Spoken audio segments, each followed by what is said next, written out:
Basic Life Support course, BLS course lah kita panggil. Ada yang background kesihatan ke? Ada? Oh, doktor? Oh, ni asli hospital Selayar. Oh, okay, alhamdulillah. So nanti dia boleh bantu saya lah, macam mana nak CPR. So kami memang kena renew every like 2-3 tahun. Tengoklah dia punya sijil tu last expire berapa lama. Okay, so apa idea dia? Kenapa kita tahu agak-agak selamatkan orang? Selamatkan orang yang boleh diselamatkan lah. Dan semua orang boleh diselamatkan sebenarnya kan. Okay. Cumanya saya mungkin tak pergi terlalu dalam lah. Sampai yang apa yang kami belajar tu memang kita tahu ECG macam mana. Adakah ECG ni boleh CPR, ataupun ada setengah tu boleh cardiovert. Cardiovert ni maksud kita bagi shock, bagi mesin kan. Setakat ni semua drama bagi shock je kan. Tapi sebenarnya in reality kita tak buat macam tu.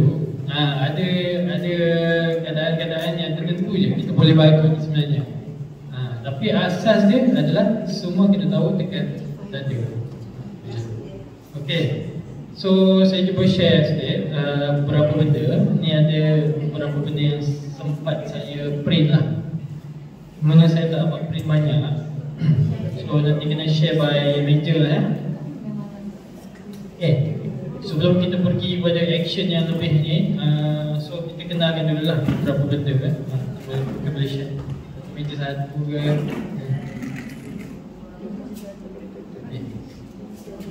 Okay, yang pertama dia simple je. Kita punya pertolongan cemas ni dia tak sampai mati je lah. So yang ni kita nak kenal sikit apa yang penting tentang apa yang penting tentang bila terjadi luka.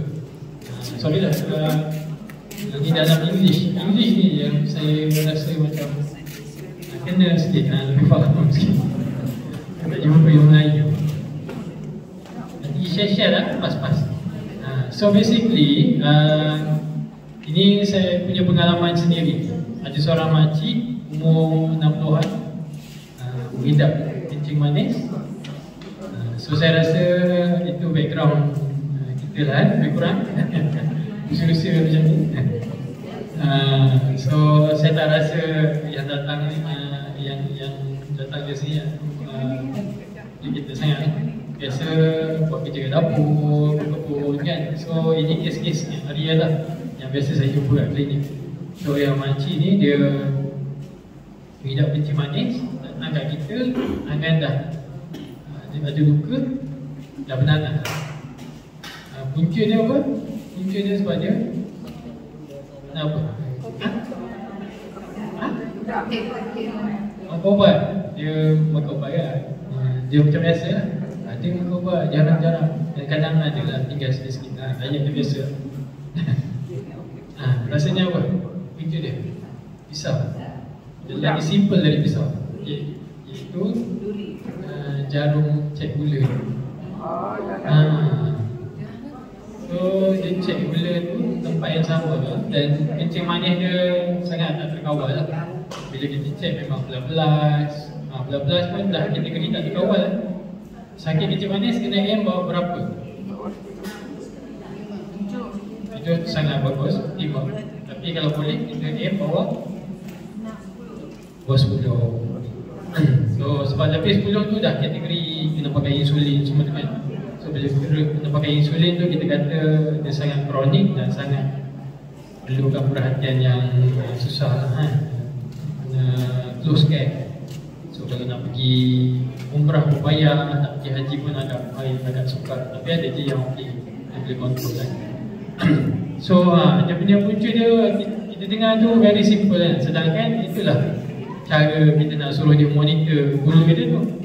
Tapi itu juga akhirnya jadi punca disebabkan dia punya apa, gula tak cantik lah sebenarnya.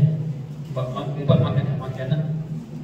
Okay, so kat situ, kat kertas tu dia ada cerita macam mana kita nak tahu luka ni dah teruk ke tak. So basically tiga benda yang kita akan tanya, doktor akan tanya ataupun nampak lah. Dia dah start nampak jadi macam merah, ataupun dah bau, ataupun dah ada nanah, tu macam tu. So very simple lah, itu straightforward. Itu yang pertama So kalau dah tak sampai tahap macam tu, jangan tunggulah, dia kata dia belum sedia lagi So jangan tunggu, terus dapat perawatan. Memang perlukan antibiotik. Ada setengah tu memang sampai kena makan 2 minggu antibiotik. Dan lagi sakit macam mana. Lepas tu kalau ada sampai tahap yang tu memang kena buat dressing hari-hari pula tu. Macam Acik ni memang kita akhirnya kena potong almost half jari dia. Jari yang atas ni kan.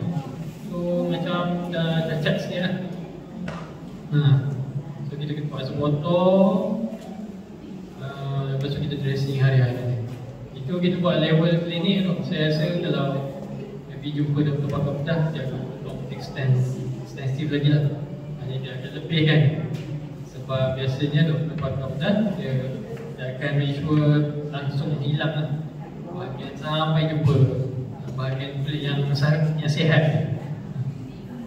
Mudah sikit. Kalau tak nanti kan kita payah nak dia dengan jumpa dia tu. Kejap jadi, kejap tak nanti, kejap ni semua kan. Kita sebab buat klinik kita mudah nak pantau nak hari-hari. Okey, ada apa-apa kan nak tanya tentang luka?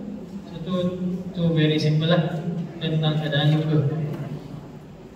Ada Okey, yang seterusnya ini real case tadi juga. Makcik ni tidak macam mana juga. Dia masak kari, so cucu dia mengidam. So akhirnya satu periuk tu tumpah kena kat peha dia. So kita kata melecur yang agak teruk lah. Dan baru-baru ni kita punya hari raya kedua, kita dikejutkan juga dengan kes apa? Kes meletup tu kan, putra hack. Jadi saya rasa memang perkara yang kedua ni pun luka melecur ni adalah benda yang paling agak penting lah. Kita tahu dia punya cara secara asas. So ni dari Public Health Malaysia sendiri. So biasa orang kita kalau jadi tu dia akan buat macam ni kan. Buat gigi tu dah lama lah kita dengar tips. Ada yang pernah saya jumpa kicap. Saya cakap saya pun jumpa. Jadi saya pernah jumpa dia letak kicap tu. Saya cakap asal tak garam gula semua. Bagus, sedap sikit. Tapi itulah, dia betul-betul orang lama ni kita pun tak tahu sebab kita, yelah, kita punya research pun banyak based on western country kan, barat punya ni itu semua kan. Sedangkan mungkin orang lama dulu pun sebenarnya dia dah banyak pengalaman, dah research itu semua. Sebenarnya mungkin mujarab juga, tapi sebab kita tak ada kemampuan untuk ketengahkan kita punya kajian tersendiri kan. Sebab tu akhirnya kita tak naik lagi research dari kalangan Pantai Timur tu. Okey, so pertamanya kita tahu tiga keadaan, tiga tahap burn injury. Yang pertama kita tahu kulit tu, tahap pertama kulit tu akan jadi warna merah, dia tak ada melepuh dan dia sakit sikit. Boleh sakit sikit. Itu tahap pertama. Merah, ada gelembung atau tak ada gelembung, sakit dia sikit, boleh tahan lah, bearable. Yang kedua, tahap kedua, kamu boleh teka. Dia ada gelembung, warna merah juga. Sakit dia macam mana? Sakit dia lebih sakit lah. Okey, yang ketiga, tahap ketiga, biasanya memang nampak flash lah, ataupun nampak dah isi, dah hangus lah kiranya, hitam ke ataupun putih. Sakit dia macam mana sakit dia? Sakit sangat tak? Mungkin sakit dia macam mana? Sama teka? Hanya Allah yang tahu. Itu Ustazah punya jawapan. Lagi kita wallah ada.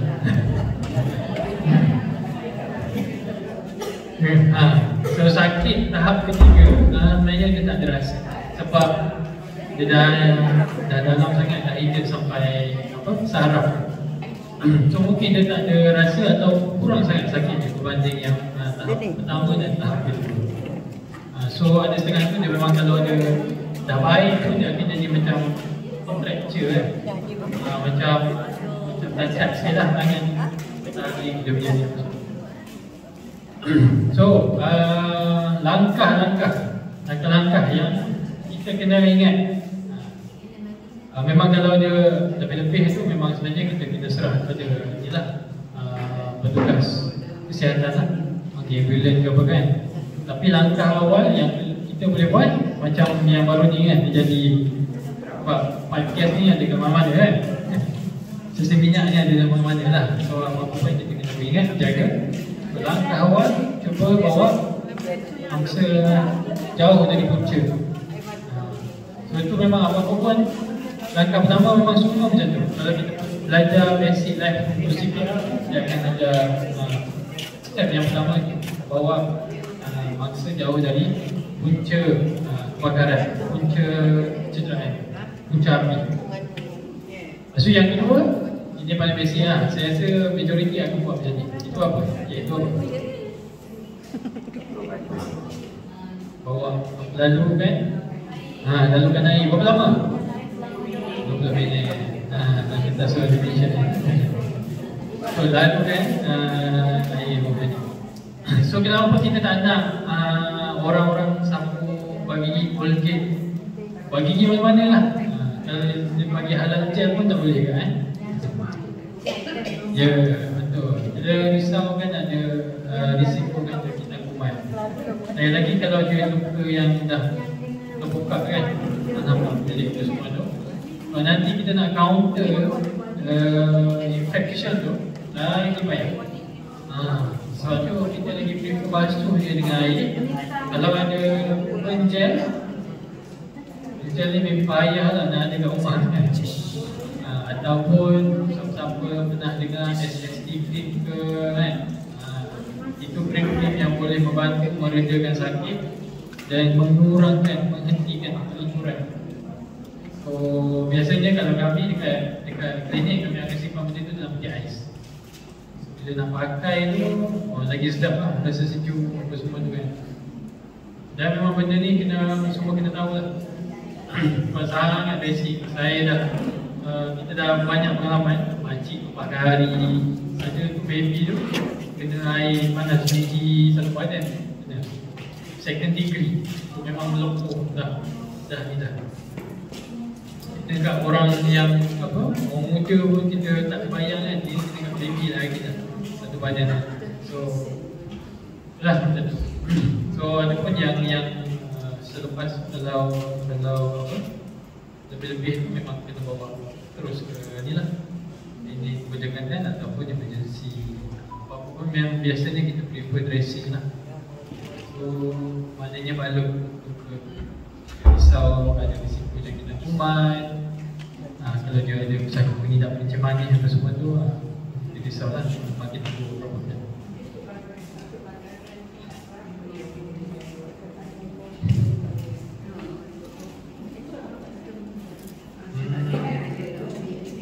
Biasanya first kan take je lah. Ya. Yang take tu biasanya kita memang suruh kita bawa je lah. Orang tu pun dah mungkin tak sedarkan diri dah. Dia dah sangat teruk dah critical. Sebab dia dah lost lah. Mungkin dia pun tak sedarkan diri, pengsan apa semua kan. Yalah bayangkan lah, lupa yang hangus kan. Kita pun jarang lah kita nampak benda biasa. Kalau kat rumah ini kita kata yang basic, untuk first step tu yang di rumah lah kita dah. Alright, seterusnya, okay. Ada apa-apa kan nak tanya tentang luka melecur? Okay, semua dah dapat kan? Simple kan? Benda biasa buat kan?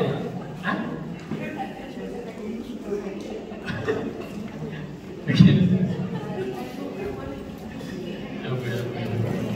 Bila tu nanti kita buka soalan.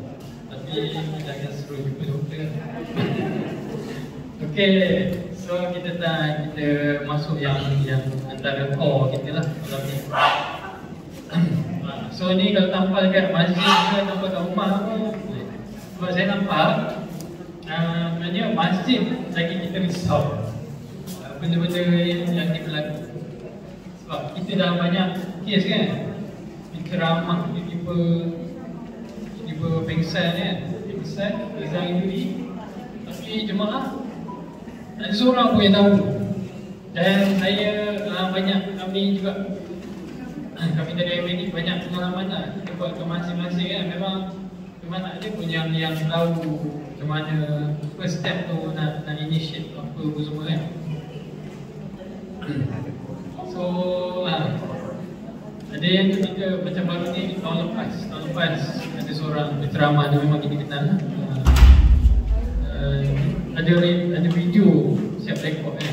Kita kalau semua petugas kesihatan semua sebut andai kata lah dia ada kat situ semua kan. Memang CPR awal memang terbukti proven boleh selamatkan nyawa. Dan saya dah ada pengalaman memang banyak. Ada yang sakit makcik tu yang kita pernah jumpa kat hospital. Nanti makcik pula macam makcik ni. So makcik ni dia ROSC ni maksudnya return of spontaneous supination. Maknanya dia survive lepas 5 kali CPR. Maknanya dia kena hidup. Maksud mati fikir. Lepas tu kan mati balik 5 kali cycle kita je. Lepas tu kita boleh discharge dia after 1 month macam tu. Discharge tu boleh duduk bersama sempang. Bila saya baca rekod dia jumpa dalam ward. Sebab dia dari ICU, dia transfer ke ward saya masa tu. Saya baca rekod dia tu memang semua dia jantung lah kira jantung. Oh macam tu nama lah. Tapi lebih lah, sebenarnya 2 minit tu lebih. Kita boleh CPR lama tau. Okay, so kita cuba masuk sikit-sikit. Okay, so langkah awal contohnya kita nak tahu bila kita CPR. Agak-agak kau nampak member tengah sebut tu CPR tak? Bila apa? Bila dia lemas? Pingsan? So macam mudahnya kita nampak dia sedarkan diri lah. Pingsan apa semua tu kan. So langkah awal ni kita kena buat apa? Duduk kan? Diri kan? Keluar pukul dia memang tengah tidur apa kan. Kawan sedar kan dulu. Lepas sini kita suruh lelaki lah boleh suruh baring kan. Kita suruh baring, kita baring dia duduk. Kita tepuk dia. Lepas kita cuba iringkan. Sebab takut ada benda yang block nafasan dia apa kan. Lepas tu cek nadi. Nadi, kalau ada respon, cek nadi semua tu. So basically itu agak detail lah. Tapi yang saya nak sampaikan, kalau dia nampak dia tak sedarkan diri, tak boleh bangun apa semua, terus je CPR. Wa imma di mana anda berada, tengah jalan, masjid, itu semua. Kalau tahu nak cek nadi lah. Ada setengah tu tak tahu kan. Jadi buat je. Pukul dia bangun ke kan. Sebab yang dalam media dalam TikTok tu kan ada dua. Satu dia cocok bagi keluar darah. Tapi kita ada yang kata ya, ada yang kata tidak. Itu satu. Satu lagi yang berlaku dalam panggung wayang, saya rasa Singapura. Dia tepuk sampai tepuk gila macam tu. Lama tu dia sedar. Dua tu macam mana? Dia tepuk tu agresif lah. Sangat. So yang pertama tu saya tak tahu lah konten tu macam mana. Ada setengah tu video konten kan. So tu pertamanya apa-apa. Tapi bila nampak video macam tu, kadang dia boleh jadi, sebab benda tu kadang kita pun susah, kita nak rakam betul-betul kan, apa, real life situation. So anda kata bila nampak benda tu macam real je, tapi bila dah video tu macam proper je, kadang mungkin dia satu konten lah. So bila dia sebut apa dia cakap pasal luka tu, nak suruh bantu anak kiranya, tu sama je konsep dia untuk kita kata macam nak suruh kejut tu. Tapi kalau luka kan tu lagi menyakitkan sebenarnya. Kalau orang tu bantu jadi memang gagap lah tu kan, gagap lah kan, sampai luka kan apa semua kan. Itu pun tak nak sebenarnya cedera kan sampai macam tu. Lagi-lagi tiba-tiba kita tahu makcik tu macam mana pula kan, jadi luka macam makcik awal dah cerita. Itu satu. Lepas tu satu yang tempuk sampai agresif sangat, kita takut dia ada apa, substance usage. So kadang-kadang memang orang-orang yang nampak macam high semacam kan, memang kita kata payahlah nak bangun tu. Tapi as long as kita nak bezakan dia betul-betul tak sedarkan diri ke ataupun dia macam high macam tu, kita boleh nampak dia punya dada. Kita kan dia berubah nafas macam orang biasa kan. Jadi kita pun secara kasar dah boleh nampak dah. Kalau orang tu macam tengah bernafas normal kan, tapi dia just tak sedarkan diri. So sebenarnya dia sedar je lah sebenarnya.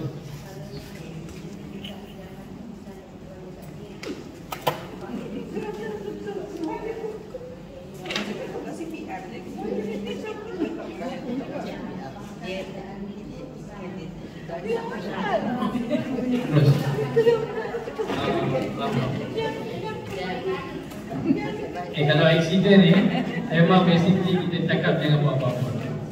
Sebab kita takut ada spinal injury tulang belakang kan. Kalau kita ikat apa ke, macam shock lah, maksudnya tulang belakang dia tu jadi terkejut, memang lagi bahaya lah, boleh bau macam tu. So, biasanya memang accident ni saya memang tak galakkan lah kita buat apa-apa masa tu. Biar petugas kesihatan tu je. Tapi ada setengah tu memang orang yang accident tu dia rasa dia boleh bangun tu semua, tak apalah kan, dah boleh bergerak sendiri tu. Tapi kalau dia memang tak sedarkan diri, kita nampak dia memang ada head injury apa semua tu kan, memang jangan kacau lah, itu call je. Dan masuk yang tadi pula, bila tak sedarkan diri tu, bila kita tengah tekan dada tu, terus je call je. Kalau masih yang bagus sikit, dia ada cardiophobe kan, so itu lagi bagus, boleh try jadi shake. Benda tu lah.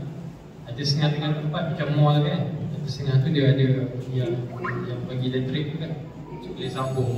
Benda tu mudah je, dia tahu, dia bagi, dia dah tunjuk dah nak tampal kat mana. So sampai-sampai CPR tu tampal kat tu, tekan je. Tapi orang yang CPR tu kena berhenti lah, bukan jadi dia pula dia terkejut. Sebab dia bagi elektrik kan dekat orang tu.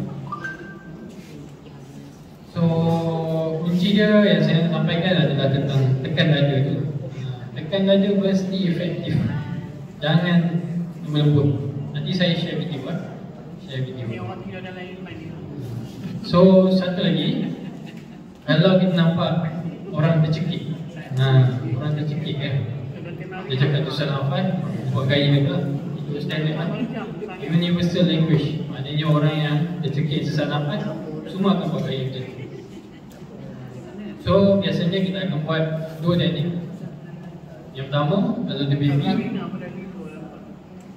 lagan tepuk. Baby kita tengok dulu, kita tak sedarkan diri. Kalau baby, benda yang kita suspect memang pernafasan kalau dia tak sedarkan diri. So kalau nampak boleh ada benda kat mulut, boleh buang, kita alih. Tapi jangan buat blind sweep, maksudnya kita agak-agak ya. Jadi rupanya kita tertolak lidah dia masuk belakang, so dia takut block lah pernafasan dia. So lagi susah lah nak secure nanti. So make sure baby bila dah nampak macam dah sedarkan diri, terus je tepuk, diselangkan dengan CPR. Baby dia kena CPR. Kalau dia tak sedarkan diri, tepuk tu 5 kali, tekan 5 kali. Tepuk belakang. Ini bukan baby ni. Tak jadi. Kalau macam tak pagi, semua ayah dia lah boleh. Tapi kalau anda sahaja yang berada masa tu, memang anda kena buat. Itu dah banyak dah jumpa baby dah datang, tapi memang kita jumpa buat macam-macam. Mak ayah dia tidur, bangun-bangun, anak dah biru, lari tu, bawa hospital, kita masuk tube semua memang tak sampai. Bila dah biru tu sebenarnya dia dah lama lah dia tu. So kita nak sampai macam tu lah. Cuba initiate apa-apa, tepuk-tepuk, masuk tekan. Kalau tak ada respon juga, ulang balik benda yang sama. Tepuk belakang tu, tekan dada. Kalau tak ada juga, tekan. Tekan dada baby ni senang je sebab pakai jari kan. Kita jangan agresif sangat sebab dia sangat fragile kan, patah kan. Tekan anggaran masuk 1/3 macam tu, InsyaAllah. Nanti saya share video yang baby ni. So yang saya share sekarang Ustazah masuk dalam grup lah, Muslimat Okay, yang seterusnya, yang ni biasa saya rasa agak biasalah jadi dekat orang dewasa boleh, budak boleh, budak lah biasanya kan, kadang dia makan tahu tu sikit kan, itu memang rasanya mungkin banyak yang tengok. So kalau budak-budak jadi macam tu, kita akan buat step dia, kita panggil maneuver. So budak-budak ni, bukan budak-budak je lah, orang dewasa pun ada anatomi yang sama. Satu kita panggil Ziffert process dekat dada ni, tulang paling bawah ni, tulang dada yang paling bawah ni masuk pusat, kita akan tegang-tegang. So kita cuba tekan tadi, jadi kan tolak ke atas, dalam. Kita akan peluk dia, ke atas, dalam. Nak praktis aku keluar kan ini kan nombor ni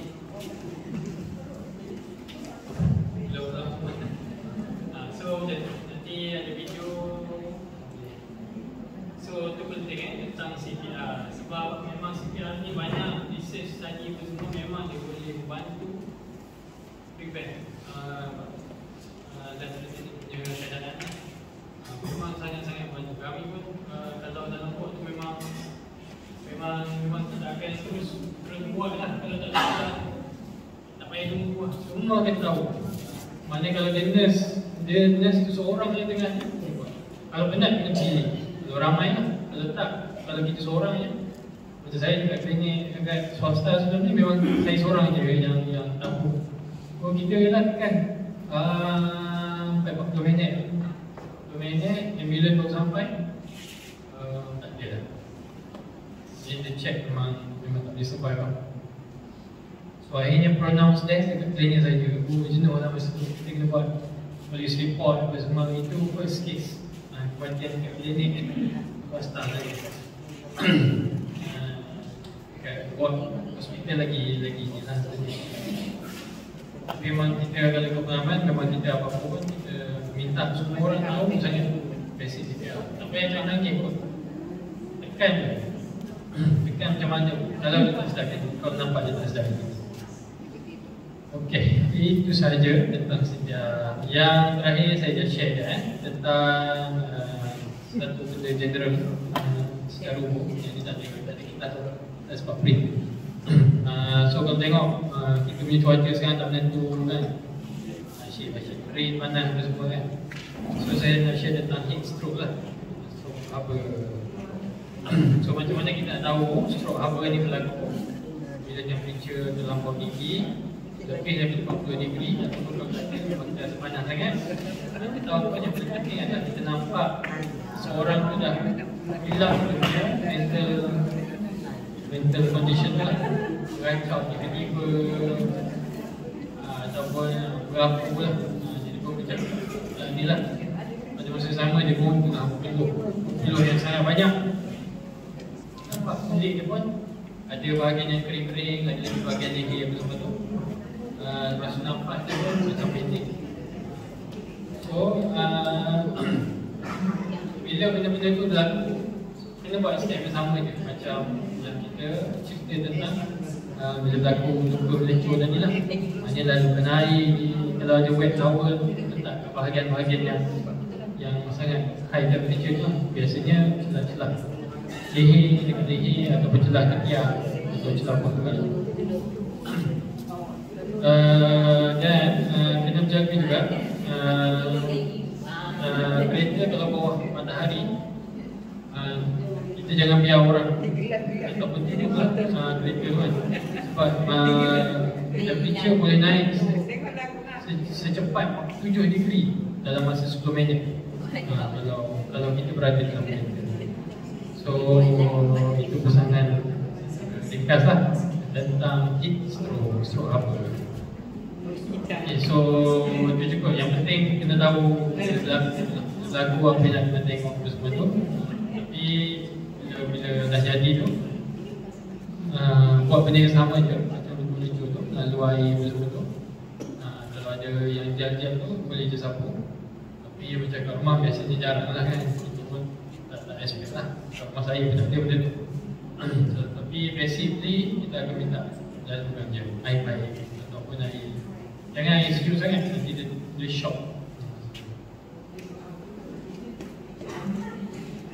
Ya, betul. So apa ni? Tapi biasanya kita nak compare dengan panas biasa dengan heat stroke, kita akan nampak dia tu ada altered mental state tu. Maknanya dia tidur kacau kan? Maknanya dalam masa tu memang tengah panas lah. Tengah jalan-jalan dengan kawan-kawan, tengah buat terik matahari ke apa kan. Kalau makcik mungkin ada pengalaman haji ke apa kan. Memang kita pun baru ni jemaah pun kita banyak rekod banyak yang kena heat stroke lah, kematian tu kan. Yang banyak mesti dah tersadar di jalan tu kan, kita tengok kan. Tapi alhamdulillah lah, bukan jemaah Malaysia. Malaysia banyaknya meninggal di hospital lah. Kita dengar penyakit tu sebenarnya. Wallahualam. Okay, semua boleh dapat? Simple je kan? Okay, ya.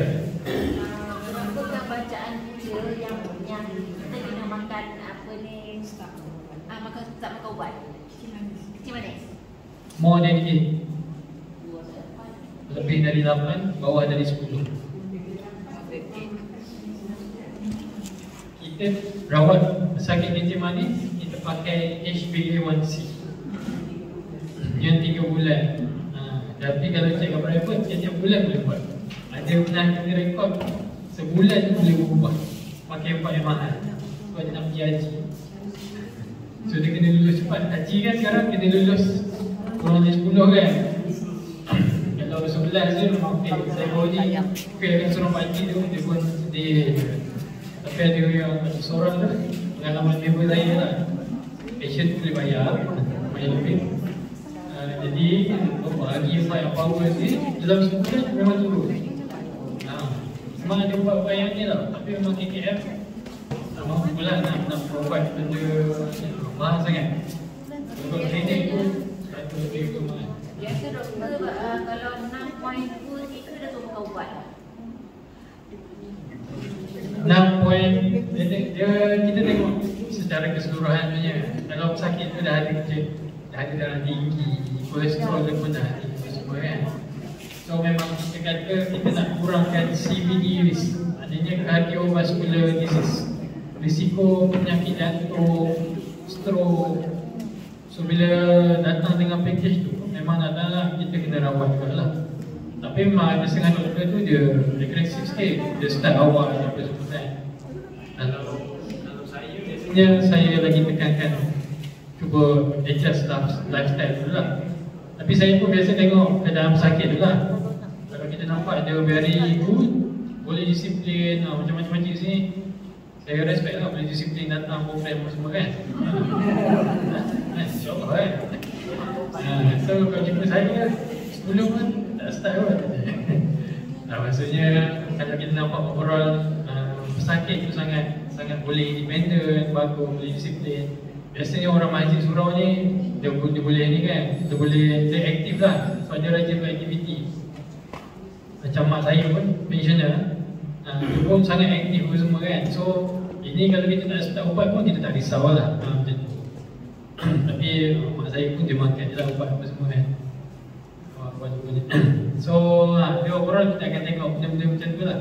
Tapi memang ada setengah doktor dia agak agresif. Kadang kita diagnose sakit kencing manis more than 6.3. HbA1c dia lebih dari 6.3. Itu kita diagnose. Tapi kalau pesakit umur 20 tahun, orang muda sekarang pun merisaukan juga. Makan benda trending ni viral sikit. Bila kita check, yang pernah saya paling muda memang 28 ke 30 tahun. HbA1c dia 8 ke berapa.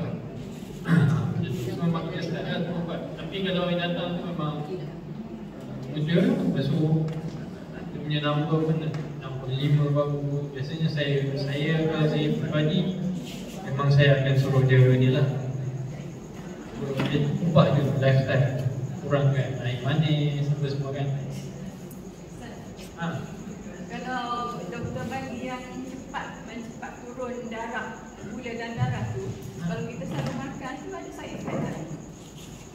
Side effect biasanya kita nak tengok fungsi buah pinggang dengan fungsi hati. Kalau lepas makan ubat tu ada benda-benda yang lari kan, mungkin kita akan buat adjust balik. Tapi jarang lah ubat-ubat hal ni dia ada side effect yang turut-turut sangat.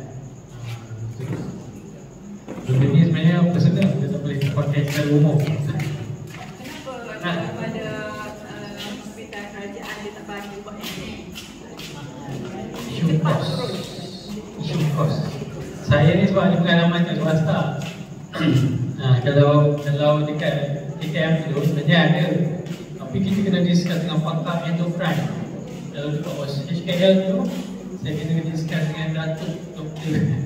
So dia punya nak lepas dia tu, nak discuss tu, dia nampak je lah kita ni muda apa semua kan. Jadi macam sangat payah lah. Tapi isu dia memang paling utama sebab kos. So kita pun, kalau dekat KKM pun, kalau kita nampak pesakit tu boleh bayar kan, kita suruh je ambil buat cair darah yang mahal kat luar. Ada setengah memang ada buat cair darah kalau kat KKM kan, yang memang kita nampak tak mampu, memang kita suruh makan warfarin je. Warfarin tau, buat cair darah yang paling payah sekali 6 liter. Kena cek INR setiap seminggu, setiap 3 minggu. Lepas tu kena adjust dos, lepas tu dia pula salah makan lebih sayur ada tak kena apa semua, kena adjust balik. NR ni maknanya kepekatan darah. Itu warfarin sangat payah. Kesan tak baik dia. Kesan tak baik dia. Itu kita kata kelemahan ada warfarin yang low cost lah.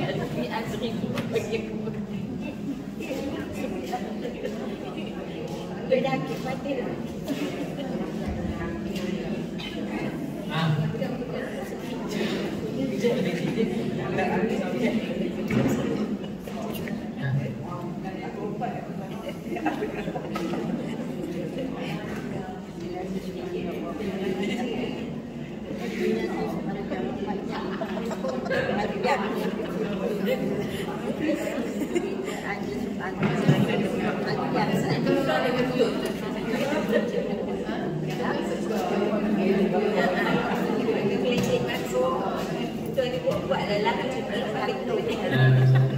Saya pun tak tahu nak cakap Muhammad.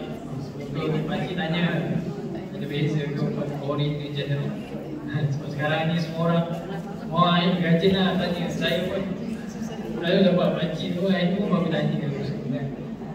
Dia pada saya lebih pada mindset juga sebenarnya. Macam kita makan makanan mahal, sebenarnya makanan sebab pun kenyangkan juga sebenarnya.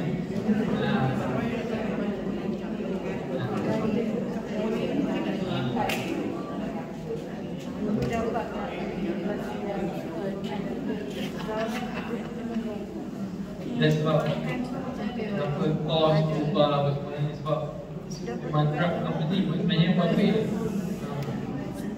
Sebab dia nampak peluang buat duit kan. So company yang pegang yang ori formula tu, dia nampak patent dia mahal, dia tahu lah harga dia. So dia banyaklah hari-hari kan. So lepas tu akhirnya kita susah lah. Itu benda di luar kawalan kita.